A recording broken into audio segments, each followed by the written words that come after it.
Bonjour à toutes et à tous. Vous ne pouvez y échapper, janvier est le mois des cérémonies des vœux, moment de synchronisation collective, de bilan et de promesses.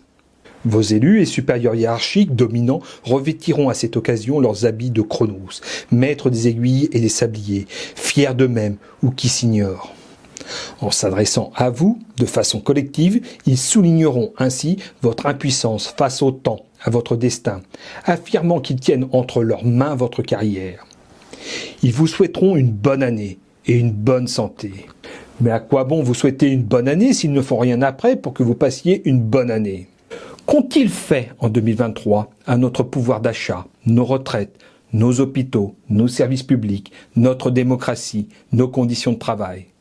Concrètement, elle est où la prime pouvoir d'achat ? Oui, nous le savons. Des vœux de bonheur sans action, ce n'est rien.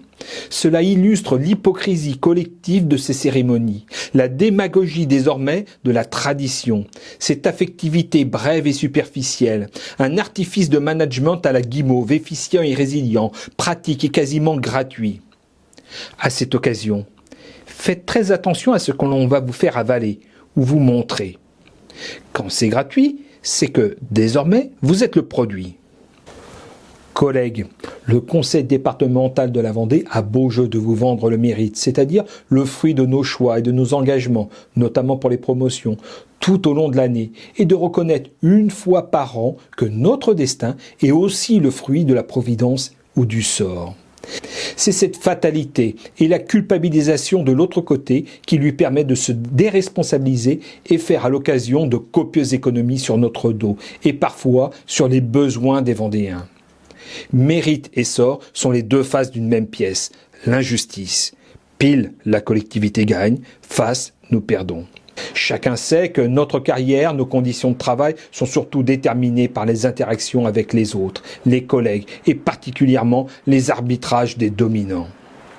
C'est sur le rééquilibrage des responsabilités que nous devons agir pour détruire les injustices, c'est-à-dire le non-partage.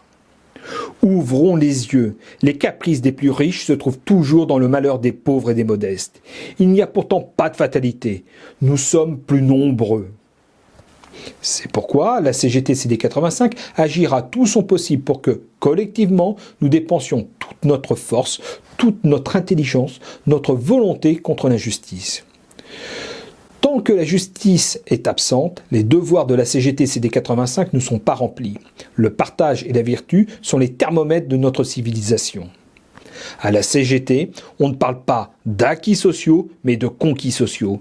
Il nous faut malheureusement toujours se battre pour ne pas être accablés par la honte, la dette et la peur du lendemain, pour sa dignité. Ensemble, nous y arriverons.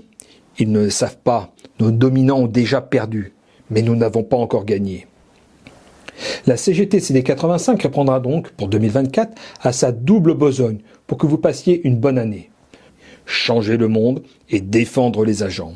Elle ne baissera ni les yeux, ni la tête. Elle vous invite à agir et nous rejoindre pour développer les synergies. La CGT-CD85 est ce que chacun en fait. C'est toi, c'est moi, c'est vous, c'est nous. On ne lâche rien.